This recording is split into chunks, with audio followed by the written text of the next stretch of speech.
Assalamualaikum warahmatullahi wabarakatuh. Perkenalkan, nama saya Rifki Opo Fikri. Saya dari KPI 5D dengan NIM 1224020 Nah, di sini saya akan sedikit menjelaskan jawaban dari pertanyaan soal-soal yang sudah diberikan oleh Ibu. Nah, yang pertama yaitu etika dakwah merupakan hal penting dalam menyampaikan pesan Islam. Nah, jadi etika dakwah secara bahasa itu tuh, etika berasal dari bahasa Yunani, dari kata ethos yang berarti adat istiadat atau kebiasaan, sedangkan dakwah yang berarti menyeru atau mengajak. Nah, jadi menyeru atau mengajak kepada hal-hal yang kebaikan.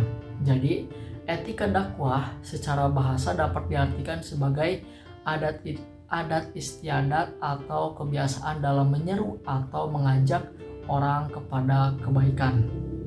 Nah, tadi sudah disampaikan dalam cara bahasa, sekarang secara istilah. Nah, dalam istilah, etika dakwah dapat diartikan sebagai aturan atau pedoman moral yang mengatur perilaku dan juga ucapan seseorang dai dalam menyampaikan pesan Islam. Nah, aturan ini bertujuan untuk menjaga kesucian dan juga kemuliaan Islam serta menghormati hak-hak manusia dan nilai-nilai luhur dalam berdakwah. Nah, ini sumbernya dari buku Etika Dakwah karangan Dr. Haji Sunarto As yang diterbitkan oleh Jouder Fresh di Surabaya pada tahun 2012.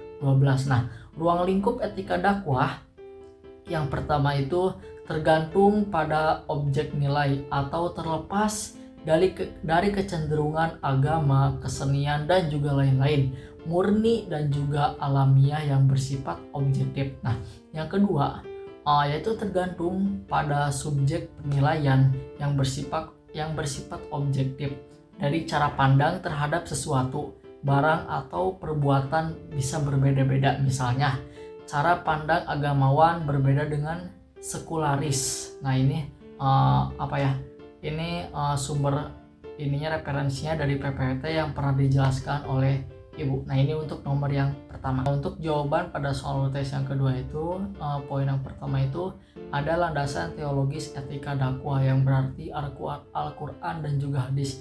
Ini terdapat dalam Al-Quran surat An-Nahl ayat 125 yang artinya, serulah manusia kepada jalan Tuhanmu dengan hikmah dan pelajaran yang baik dan bantalah mereka dengan cara yang baik. Sesungguhnya Tuhanmu dialah yang lebih mengetahui tentang siapa yang sesat dari jalannya, dan dialah yang mengetahui orang-orang yang mendapat petunjuk. Ini dalam Quran surat An-Nahl ayat 125.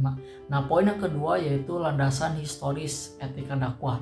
Nah, jadi landasan historis etika dakwah itu dalam Islam merujuk pada prinsip-prinsip moral yang telah diwujudkan dalam sejarah dakwah Islam sejak zaman Rasulullah SAW dalam mengemban misi dakwah. Nah, poin yang ketiga itu landasan filosofis etika dakwah. Apa itu? Yaitu landasan filosofis ini tuh menggambarkan urgensi etika dakwah dalam Islam sebagai sebuah misi yang mendalam dan berlandaskan prinsip-prinsip yang mendorong perdamaian, keadilan, dan juga pemahaman antar umat yang beragama.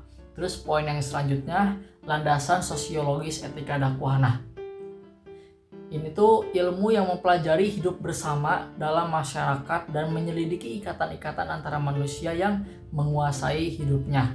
Nah, saya ini mengutip sumber-sumbernya itu dari makalah kelompok yang pernah dijelaskan di kelas. Nah, ini untuk jawaban UTS soal yang kedua. Untuk jawaban soal UTS yang ketiga itu, dakwah etis atau pendekatan itu adalah dakwah yang menjunjung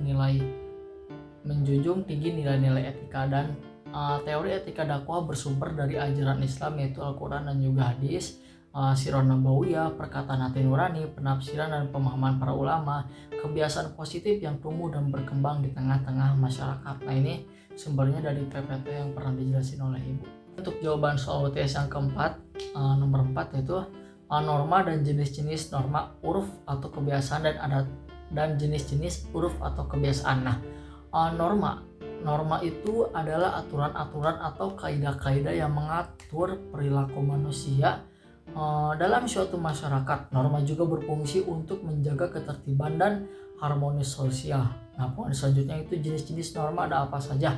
Yang pertama itu norma agama, yaitu aturan-aturan yang berasal dari wahyu Tuhan seperti Al-Quran dan juga hadis. Norma agama Islam mewajibkan umatnya untuk beriman kepada Allah dan melaksanakan rukun-rukun Islam. Yang kedua itu ada norma hukum, yaitu aturan-aturan yang dibuat oleh negara dan memiliki sanksi hukum. Yang ketiga itu ada norma kesusilaan, yaitu aturan-aturan yang mengatur perilaku berdasarkan nilai-nilai moral dan etika. Yang keempat itu ada norma kesopanan, yaitu aturan-aturan yang mengatur perilaku dalam interaksi sosial. Nah, poin selanjutnya itu urf. Urf adalah kebiasaan atau adat istiadat yang berlaku di suatu masyarakat. Urf juga dapat menjadi sumber hukum dalam Islam, terutama dalam hal-hal yang tidak diatur dalam eksplisit dalam Al-Quran dan juga hadis. Nah, poin selanjutnya itu jenis-jenis urf. Dalam kajian usul fikih, para ulama membagi urf kepada 3 bagian. Di antaranya, dari segi objeknya, urf dibagi menjadi 2. Yang pertama itu urf lafzi, yaitu kebiasaan masyarakat yang menggunakan ungkapan atau mengungkapkan suatu ungkapan. Yang kedua itu urf amali, yaitu kebiasaan masyarakat yang berkaitan dengan perbuatan biasa maupun muamalah. Lalu yang selanjutnya dari segi kecangkupannya menjadi 2. Apa saja? Yang pertama itu urf am atau adat kebiasaan, yaitu kebiasaan masyarakat yang telah umum berlaku di berbagai tempat. Contohnya pengibaran bendera setengah tiang untuk menandakan kematian orang yang dipandang terhormat. Nah, yang kedua itu urf khas, yaitu adat kebiasaan khusus, yaitu kebiasaan masyarakat yang berlaku secara khusus di tempat tertentu dalam waktu tertentu sehingga tidak berlaku di sembarang tempat. Lalu yang selanjutnya dari segi keabsahannya dibagi menjadi 2. Yang pertama itu urf sohih, yaitu adat kebiasaan yang benar. Nah, yaitu suatu hal yang baik dan menjadi kebiasaan masyarakat yang sesuai dengan syariat tanpa sampai menghalalkan yang haram maupun sebaliknya. Yang kedua itu urf fasid, yaitu adat kebiasaan yang salah, yaitu suatu hal yang menjadi kebiasaan masyarakat dengan cara menghalalkan yang diharamkan dalam hukum Islam. Lalu poin yang selanjutnya ayat Al-Quran sebagai landasan urf atau kebiasaan. Terdapat dalam Quran surat Al-A'raf ayat 199 yang artinya, jadilah engkau pemaaf dan suruhlah orang mengerjakan yang makruh serta berpalinglah daripada orang-orang yang bodoh. Nah, jadi ayat tersebut itu memberikan makna bahwa kaum muslimin itu diperintahkan oleh Allah Subhanahu wa taala untuk mengerjakan yang makruh. Nah, dalam hal ini tuh yaitu mengerjakan suatu hal yang baik dan juga sesuai dengan syariat Islam serta dilakukan secara terus-menerus. Nah, jawaban nomor 4 ini tuh saya mengutip dan juga membaca dari makalah kelompok yang pernah dijelaskan oleh kelompok yang ada di kelas. Nah, ini sekian dari jawaban soal yang nomor 4. Sekarang nomor 5, nomor yang terakhir, akhlak dai dalam Al-Quran dan juga penampilan serta kepribadian seorang dai gitu ya. Nah, poin yang pertama itu akhlak dai dalam Al-Quran. Nah, Al-Quran itu mengajarkan beberapa akhlak mulia yang harus dimiliki oleh dai. Antara lain, yang pertama itu harus jujur, yang mana tertera dalam Quran surat Al-Ahzab ayat 70, yang artinya, hai orang-orang yang beriman, bertakwalah kepada Allah dan ucapkanlah perkataan yang benar. Nah, yang kedua itu amanah dalam Quran surat Al-Baqarah 282, yang artinya, hai orang-orang yang beriman, jika kamu berhutang untuk jangka waktu tertentu maka tulislah itu. Lalu yang ketiga itu sabar dalam Quran surat Al-Baqarah 153, yang artinya, hai orang-orang yang beriman, mohonlah pertolongan dengan sabar dan juga sholat. Poin yang selanjutnya itu rendah hati dalam Quran surat Al-Hujurat ayat 49, yang artinya, hai manusia, sesungguhnya kami telah menciptakan kamu dari seorang laki-laki dan seorang perempuan dan menjadikan kamu berbangsa-bangsa dan bersuku-suku supaya kamu saling kenal mengenal. Sesungguhnya orang yang paling mulia di antara kamu di sisi Allah ialah orang yang paling bertakwa di antara kamu. Sesungguhnya Allah Maha mengetahui lagi Maha mengenal. Nah, selanjutnya itu seorang dai itu harus berakhlak mulia, tertera dalam Quran Al-Qalam ayat 4, yang artinya, dan sesungguhnya kamu benar-benar berbudi pekerti yang luhur. Nah, terus poin yang selanjutnya itu penampilan dai. Penampilan dai harus mencerminkan kesederhanaan, kebersihan dan juga keanggunan. Ia harus berpakaian rapi dan bersih dan juga tidak berlebihan. dan sesuai dengan norma-norma agama dan budaya setempat. Poin yang selanjutnya itu tentang kepribadian dai. Nah, kepribadian dai harus mencerminkan sifat-sifat terpuji.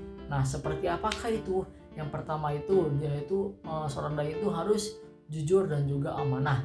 Dai itu harus jujur dalam menyampaikan pesan dan amanah dalam menjalankan tugasnya. Yang kedua itu dai itu harus sabar dan juga tawakal dalam menghadapi tantangan dan juga tawakal kepada Allah dalam segala urusannya. Yang selanjutnya itu dai itu harus rendah hati dan bersahaja. Jadi dai itu harus rendah hati dalam bergaul dengan siapapun dan bersahaja dalam penampilannya.